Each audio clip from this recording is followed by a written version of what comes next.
प्यारे साथियों, आज हम मैथ चैप्टर 1 शुरू करने वाले हैं जिसका नाम है परिमेय संख्या। इसे अंग्रेजी में रेशनल नंबर बोलते हैं। आज हम संख्याओं के वर्गीकरण के बारे में बात करेंगे। क्लासिफिकेशन ऑफ नंबर्स यानी संख्याओं का बंटवारा, संख्याओं के प्रकार। तो संख्याओं के कौन कौन से प्रकार होते हैं आज की क्लास में हम लोग डिस्कस करेंगे। हमारे पास जो संख्याओं का पहला प्रकार आता है वो आता है हमारे पास प्राकृतिक संख्या। प्राकृतिक संख्या इसे बोलते हैं नेचुरल नंबर। ये संख्या का पहला प्रकार है। वे संख्याएं जिनसे वस्तुओं की गणना, गणना मतलब होता है गिनना, यानी वैसी संख्या जिसकी सहायता से हम लोग वस्तु को गिनते हैं, काउंट करते हैं, उसे ही प्राकृतिक संख्या कहा जाता है। इसे नेचुरल नंबर कहते हैं। अब हम गिनती जो शुरू करते हैं, एक से शुरू करते हैं, उसके बाद दो, उसके बाद तीन, उसके बाद चार, उसके बाद पांच। ये जो गिनती है, गिनती का कोई अंत नहीं होता। इसलिए जो प्राकृतिक संख्याएं हैं उनका भी कोई अंत नहीं होगा। और जो प्राकृतिक संख्याओं का जो समुच्चय है, समुच्चय को बोलते हैं वस्तुओं का समूह या संख्याओं का समूह। समुच्चय को कोष्ठ में बंद किया जाता है और ये जो इसका समुच्चय होता है उसको n से सूचित करते हैं। और सबसे छोटी प्राकृतिक संख्या की बात किया जाए तो लिखेंगे नोट में, सबसे छोटी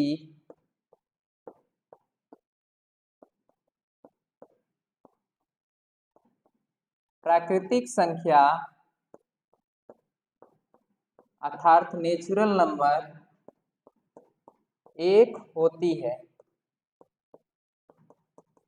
अब सबसे छोटी प्राकृतिक संख्या एक होती है क्योंकि हम लोग जो गिनती शुरू करते हैं एक से शुरू करते हैं और जो प्राकृतिक संख्या है उनका कोई अंत नहीं होता है, तो प्राकृतिक संख्या अनंत होती है।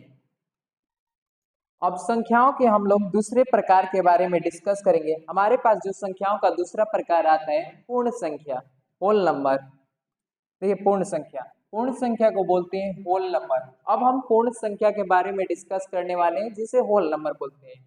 जब प्राकृतिक संख्या में शून्य को भी सम्मिलित कर दिया जाता है, यानी जब प्राकृतिक संख्या यानी गिनती की संख्या में शून्य यानी जीरो को शामिल कर लिया जाएगा तो वो हमारा जो संख्या बनेगा उसे बोलेंगे पूर्ण संख्या।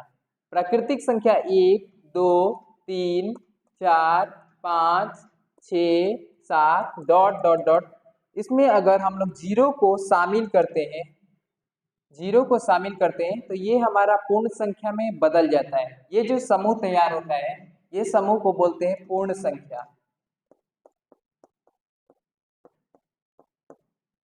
पूर्ण संख्या इसे W से सूचित किया जाता है, इसके समुच्चय को W से सूचित किया जाता है।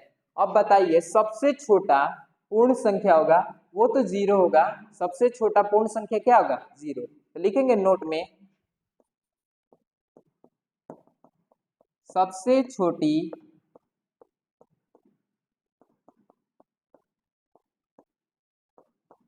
पूर्ण संख्या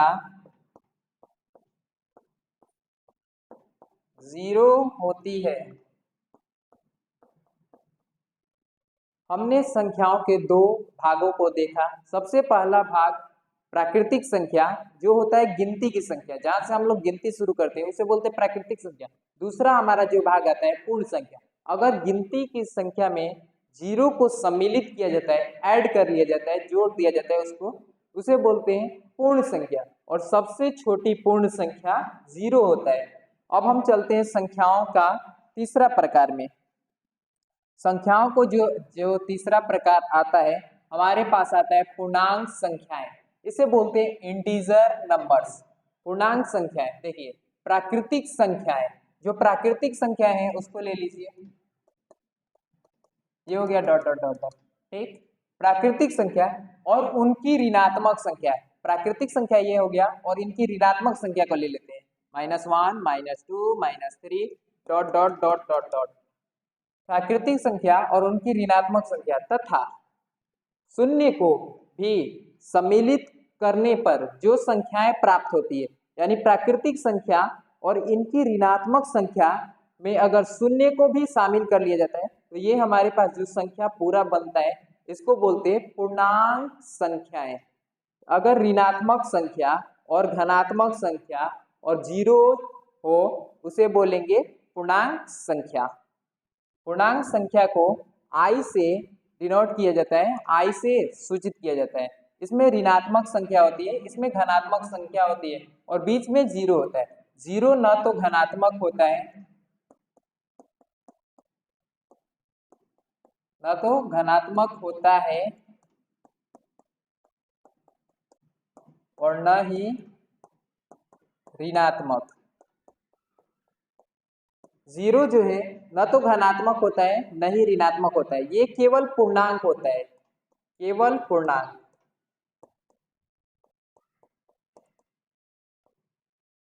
तो साधारण भाषा में हम सब कह सकते हैं पूर्ण संख्या वे संख्या होती है जिसमें धनात्मक संख्या, ऋणात्मक संख्या और जीरो शामिल हो, उसी को पूर्णांक संख्या कहते हैं। इसे आई से सूचित किया जाता है।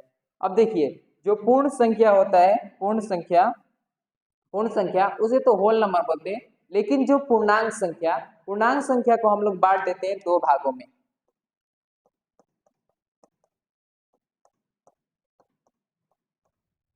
पूर्णांक संख्याओं को हम लोग बांट देते हैं दो भागों में। इसे बोलते हैं इंटीजर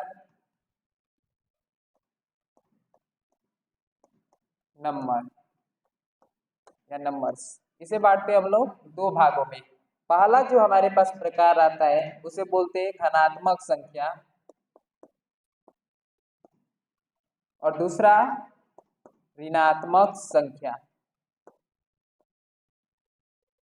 घनात्मक, एक धनात्मक पूर्णांक होता है, एक ऋणात्मक पूर्णांक। जो प्लस में संख्याएं होती है 1 2 3 4 5 6 7 डॉट डॉट डॉट, ये सब जो कहलाती है वो हमारा धनात्मक पूर्णांक कहलाती है।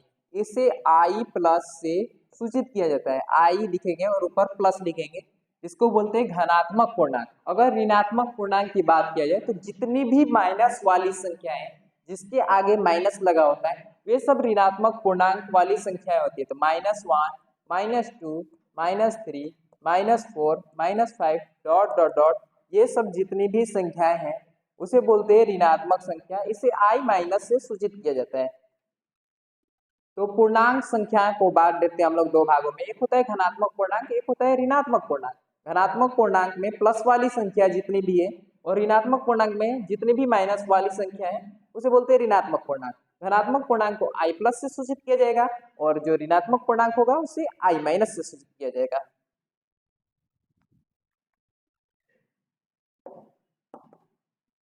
अब देखिए, संख्याओं का हम अगले प्रकार के बारे में डिस्कस करते हैं। हमारे पास जो संख्याओं का अगला प्रकार आता है सम संख्या, जिसे बोलते हैं इवन नंबर। सम संख्या इसे बोलेंगे इवन नंबर, यानी वैसी संख्या, सम को आने का मतलब है इवन, तो वैसी संख्या जो दो से पूर्णतः विभाजित हो जाए, पूरा पूरा कट जाए, उसे बोलेंगे सम संख्या। वे संख्याएं जो दो से पूर्णतया विभाजित हो जाए, पूर्णतया का आने का मतलब है पूरा पूरा, पूरा पूरा विभाजित हो जाए यानी कट जाए, उसे हम लोग क्या बोलेंगे? सम संख्या, इवन नंबर बोलेंगे। ठीक, यानी वैसी संख्या जो दो से कट जाए उसे क्या बोलेंगे? सम संख्या। प्रत्येक सम संख्या का इकाई अंक मतलब होता है यूनिट डिजिट। इकाई अंक मतलब होगा यूनिट डिजिट। तो जितने भी सम संख्या है उसका यूनिट डिजिट या तो 0 होगा, या तो 2 होगा, या तो 4 होगा, या तो 6 होगा, या तो 8 होगा। यानी भी जितनी भी सम संख्या है वो तो या तो 0 पे समाप्त होगी, या तो 2 पे, या तो 4 पे, या तो 6 पे, या तो 8 पे समाप्त होगी। अब सम संख्या देखिए, सम संख्या जो होता है उसे बोलते हैं इवन नंबर। अगर इवन नंबर की बात किया जाए तो उदाहरण में लिखते हैं, जैसे सबसे छोटी सम संख्या 2 होगा, उसके बाद जो आएगा सम संख्या 4, उसके बाद 6, उसके बाद 8, उसके बाद 10, उसके बाद 12, उसके बाद 14, उसके बाद 16, इसका भी कोई अंत नहीं होगा। सबसे छोटी सम संख्या 2 होती है। सबसे छोटी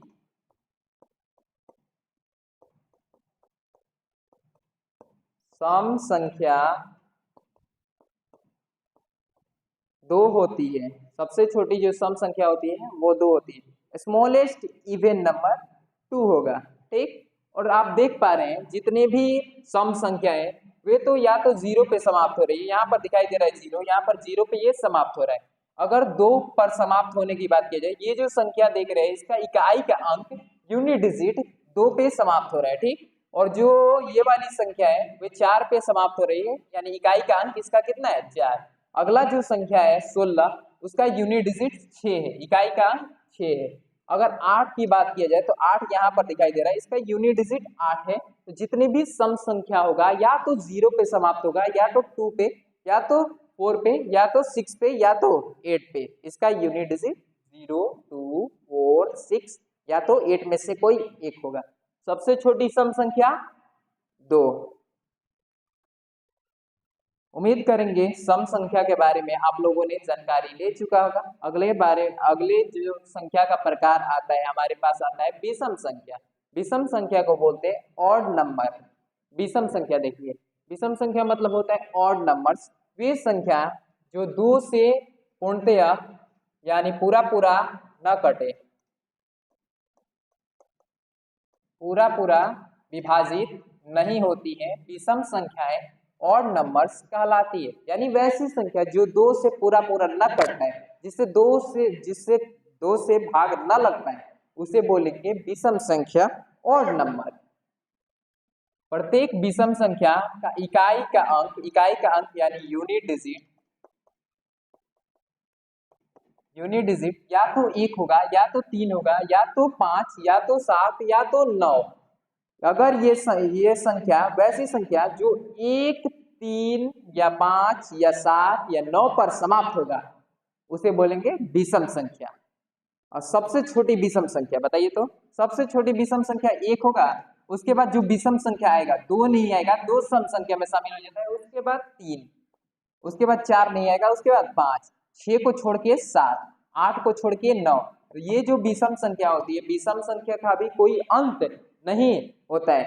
जितनी भी विषम संख्या होती है उसका इकाई का अंक 1 होता है, या तो 3 होता है, या तो 5 होता है, या तो 7 होता है, या तो 9।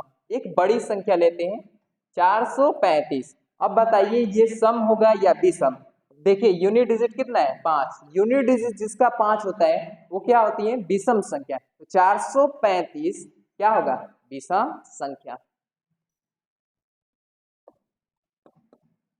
अब देखिए संख्या का अगला प्रकार, संख्या का जो अगला प्रकार आता है अभाज्य संख्या, इसे बोलते हैं प्राइम नंबर्स। अभाज्य संख्या, अभाज्य संख्या वे संख्या होती है जो एक और स्वयं के अतिरिक्त किसी अन्य संख्या से न कटे।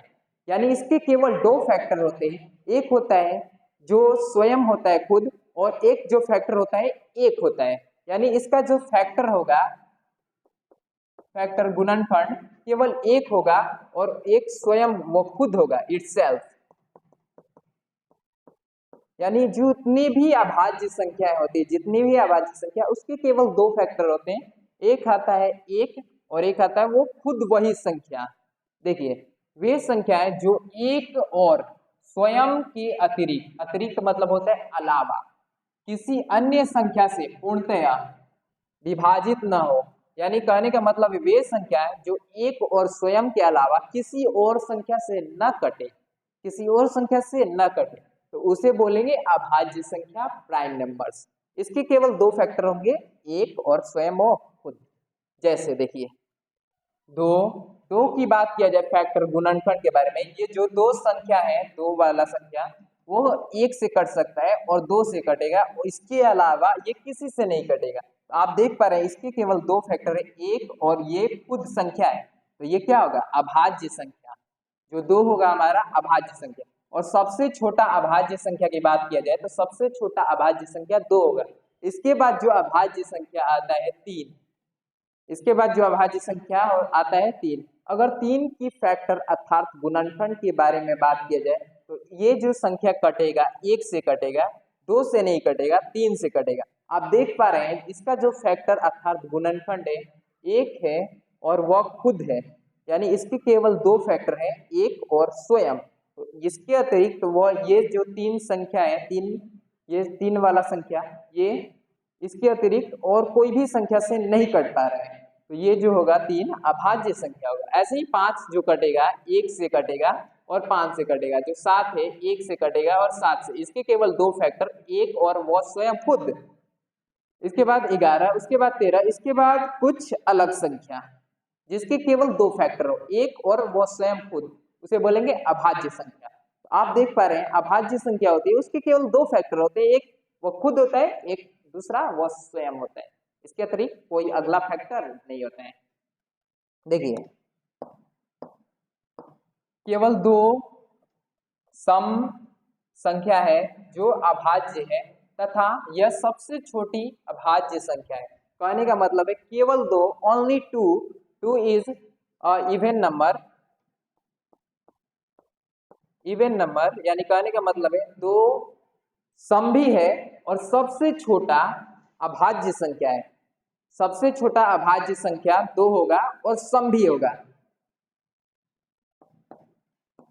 इसके बाद देखिए संख्याओं का अगला प्रकार, संख्याओं का जो अगला प्रकार आएगा उसके बाद आता है हमारा दूसरा संख्या, इसे बोलते हैं भाज्य संख्याएं, कॉम्पोजिट नंबर्स। भाज्य संख्याएं के बारे में अब हम डिस्कस करेंगे। भाज्य संख्याएं आखिर होती क्या है, देखिए ध्यान से, वे संख्याएं जिनका एक और स्वयं के अतिरिक्त कम से कम यानी मिनिमम एक और फैक्टर हो, एक और गुणनखंड हो, उसे बोलेंगे भाज्य संख्याएं, कॉम्पोजिट नंबर। यानी ऐसी संख्या जो एक से भी कटे और अपने आप से भी कटे और कम से कम एक और संख्या से कट पाए, तो उसे बोलेंगे भाज्य संख्या। कम से कम एक से जरूर कटना चाहिए, अधिक हो सकता है लेकिन कम नहीं, कम से कम एक और संख्या से कटना चाहिए, उसे बोलेंगे भाज्य संख्या, कॉम्पोजिट नंबर। देखिए जैसे 4 एग्जांपल लिया हमने, 4 जो कटेगा एक से कटेगा, एक के पढ़ा में 4 बार में आएगा, ठीक। उसके बाद हमारा जो 4 कटेगा 2 से कटेगा, 2 से 2 बार में कटेगा, 3 से नहीं कटेगा, वो फिर कटेगा 4 से। तो जो 4 होगा भाज्य संख्या होगा, जो भाज्य संख्या 4 जो होगा वो क्यों होगा, तो आप देख पा रहे हैं ये जो 4 कट रहा है, एक से कट रहा है और स्वयं से कट रहा है, इसके अतिरिक्त कम से कम एक और संख्या से कट रहा है, यानी इसका जो गुणनखंड है 1, 2 और 4 है, इसे बोलेंगे भाज्य संख्या। अगला जो संख्या देखिए 12, हमने एग्जांपल लिया 12।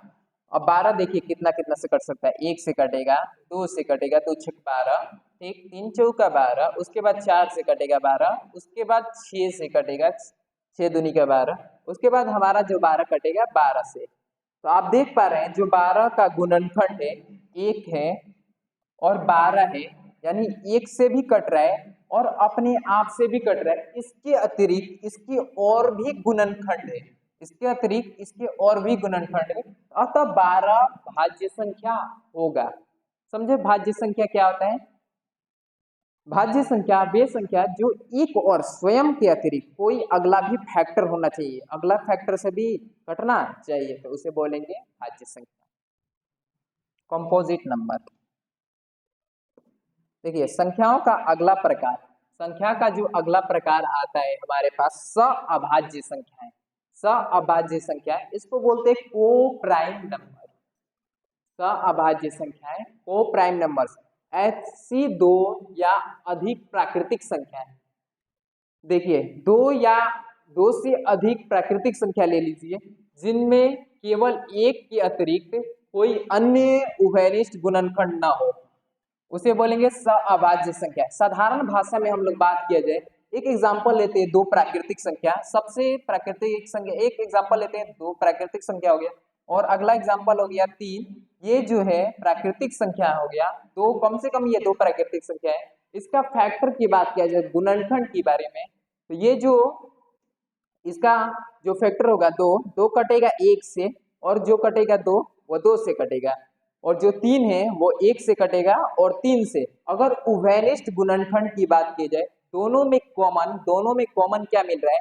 1 मिल रहा है, ठीक। यानी जो ऐसी 2 संख्याएं या 2 से अधिक संख्याएं जिसमें केवल एक उभयनिष्ठ गुणनखंड हो, एक कॉमन गुणनखंड मिले, आप देख पा रहे हैं यहाँ पर एक केवल कॉमन मिल रहा है, इसे बोलेंगे अभाज्य संख्याएं नहीं, सअभाज्य संख्या है। ये जो पेयर तैयार हुआ हमारे पास जोड़ा, इसको बोलेंगे सअभाज्य संख्याएं। जरूरी नहीं है कि हम दो संख्या लें, तीन भी संख्या, चार भी संख्या या इससे अधिक भी संख्या ले सकते हैं। अब देखिए सअभाज्य संख्या, सअभाज्य संख्या अभाज्य होना आवश्यक नहीं है।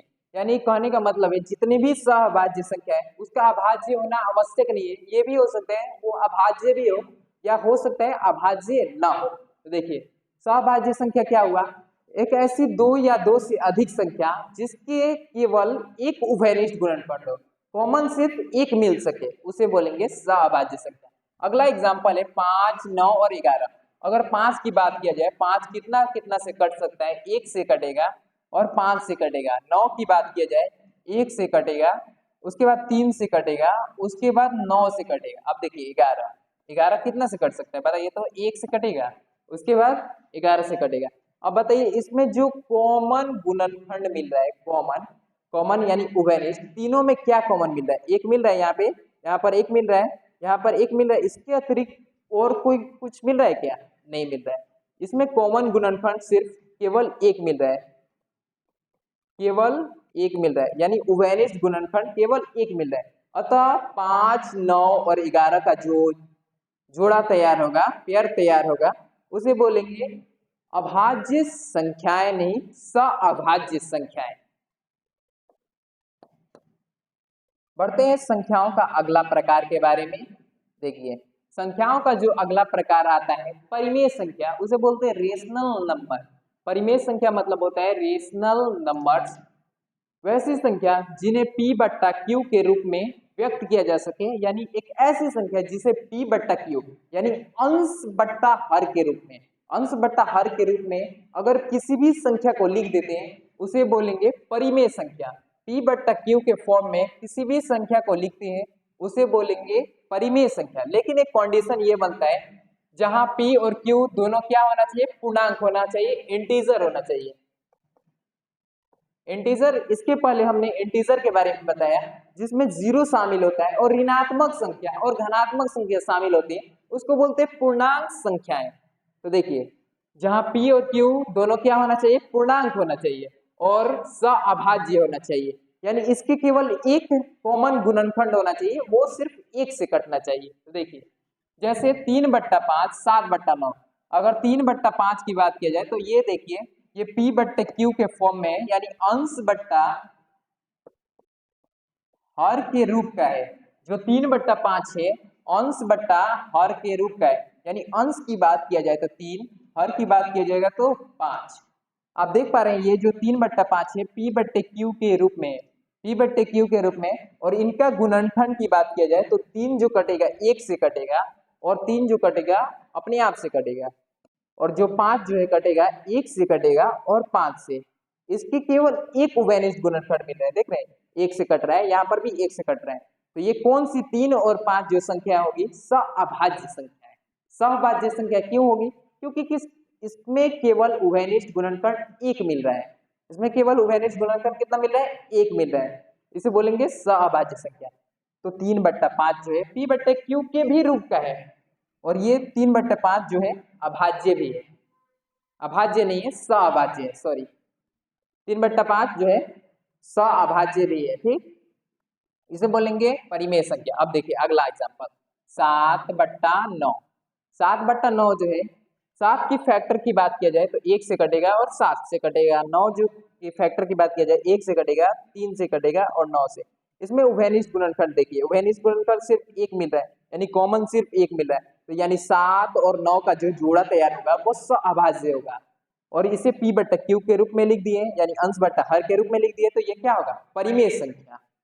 और पॉइंट वाला संख्या ले लीजिए 2.35, ये भी क्या होगा, परिमेय संख्या। क्यों परिमेय संख्या होगा, जब पॉइंट को उड़ाएंगे तो बट्टा का चिन्ह लगाएंगे, एक आएगा, 1 2 है तो 2 को 0 लगा देंगे, इसको कटा देंगे 2 से, 2 5 6 10, और 2 से तो नहीं कट पाएगा क्योंकि ऊपर वाला संख्या 2 से नहीं कट रहा है, इसको कटाते हैं 5 से, 5 दूनी का 10, और ये है 0, 5 से 20 बार में, 5 से इसको कटाएं, 5 चौक का 20, 3 बच गया, 5 7 35। अब देखिए आगे कुछ से कट पाएगा क्या, नहीं कट पाएगा। तो 47 बट्टा जो 20 तैयार हुआ हमारे पास, ये एक प्रकार का क्या होगा, परिमेय संख्या, क्योंकि ये p बटे q का रूप का है, तो ये क्या होगा, परिमेय संख्या। प्रत्येक, देखिए प्रत्येक पूर्णांक संख्याएं एक परिमेय संख्या होती है। जितनी भी पूर्णांक संख्या है वो माइनस में क्यों ना हो, वो प्लस में क्यों ना हो, वो सभी क्या होंगी, परिमेय संख्या होगी। वो सब क्या होगी, परिमेय संख्या, यानी रेशनल नंबर होगा। अब देखिए हमारे पास एक टर्म जो आता है पाई आता है, इसे बोलते हैं पाई। पाई पाई का जो मान होता है लगभग, पाई का मान अगर लगभग में बात किया जाए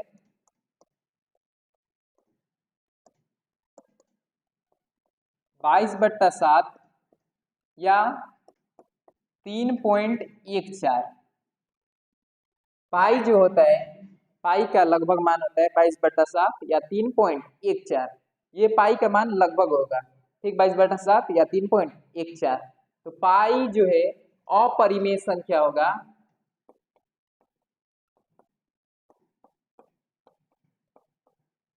अपरिमेय संख्या होगा। अपरिमेय संख्या क्यों होगा, क्योंकि ये जो पाई है, पाई का लगभग मान होता है 22/7, एक्यूरेट वैल्यू नहीं होता है, एक निश्चित मान नहीं होता है 22/7। पाई का 3.14 एक निश्चित मान नहीं होता है पाई का। तो ये जो पाई होगा अपरिमेय संख्या होगा। लेकिन अगर आपसे पूछा जाए 22/7 क्या होगा, तो 22/7 परिमेय संख्या होगा।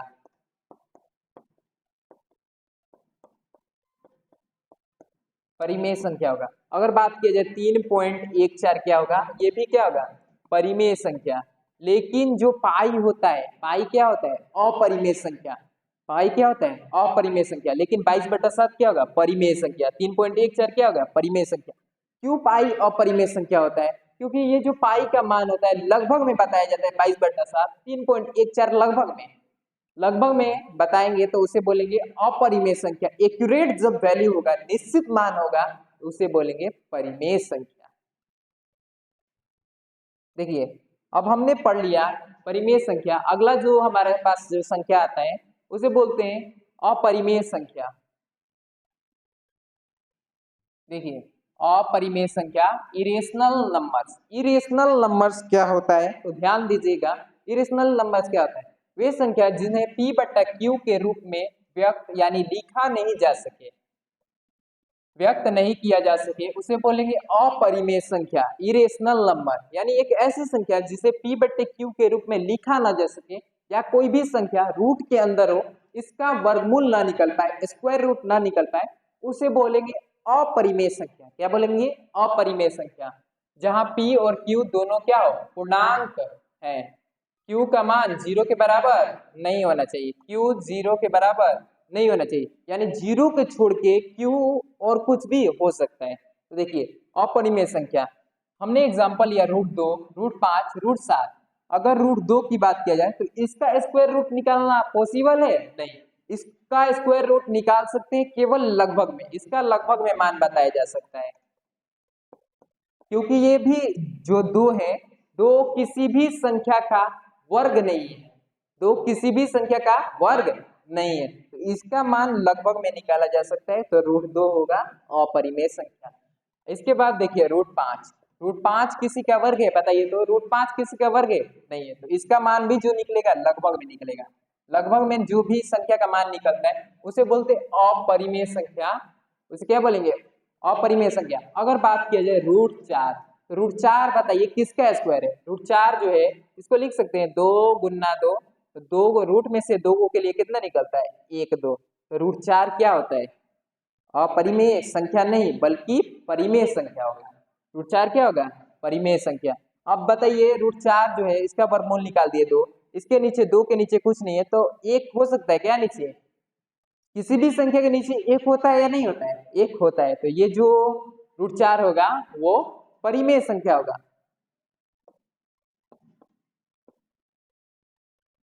देखिए पाई एक अपरिमेय संख्या है।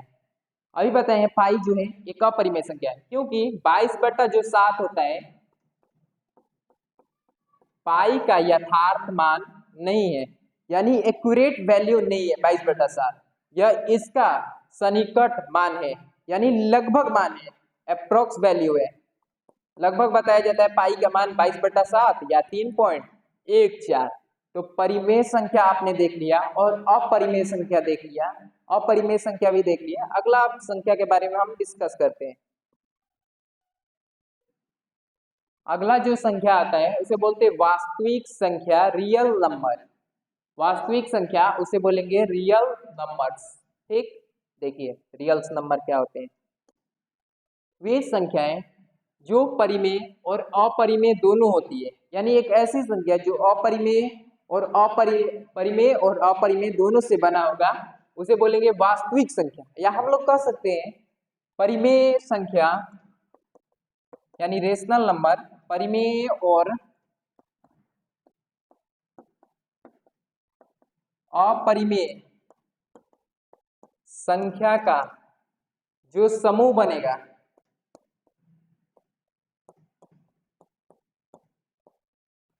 समूह तैयार होगा, यानी परिमेय और अपरिमेय संख्या के संग्रह को, समूह को वास्तविक संख्या बोलते हैं।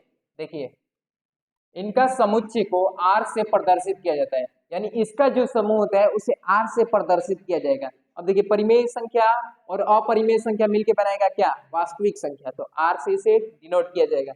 कोई भी संख्या ऐसा ले लेते हैं जो वास्तविक संख्या या परिमेय संख्या या अपरिमेय दोनों हो। -2 परिमेय संख्या होगा या नहीं होगा, -2 जो होगा परिमेय संख्या होगा, क्योंकि इसके नीचे कुछ नहीं है तो 1 है, तो ये होगा परिमेय संख्या। -2 हो गया, -3 हो गया, ये सब क्या होगा, परिमेय संख्या। 4 हो गया, ये सब जितने भी दिखाई दे रही है ये सब किसके अंडर आती है, वास्तविक संख्या के अंदर। तो वास्तविक संख्या में परिमेय संख्या और अपरिमेय संख्या दोनों शामिल होती है। जितने भी रूट वाली संख्या है उसको ले लीजिए, √3, √5, ये सब क्या होंगी, वास्तविक संख्या। ये सब संख्या जो क्या होगी, वास्तविक संख्या। इसके समुच्चय को किस अक्षर से सूचित करते हैं, आई से। इसके समुच्चय को किस अक्षर से सूचित करते हैं, आई से। तो हमने संख्याओं के प्रकार के बारे में इस क्लास में डिस्कस किया, जिसमें आपने पढ़ा प्राकृतिक संख्या के बारे में, पूर्ण संख्या के बारे में, सम संख्या के बारे में, विषम संख्या के बारे में, अभाज्य संख्या के बारे में, भाज्य संख्या के बारे में, अभाज्य संख्या के बारे में, परिमेय संख्या के बारे में और अपरिमेय संख्या, और हमारा जो लास्ट टॉपिक था वास्तविक संख्या यानी रियल नंबर। उम्मीद करेंगे बहुत बेहतर क्लास लगा होगा आपको। बेहतर क्लास लगा होगा तो कमेंट बॉक्स में जरूर बताएं अगला वीडियो किस टॉपिक पे चाहिएगा। धन्यवाद।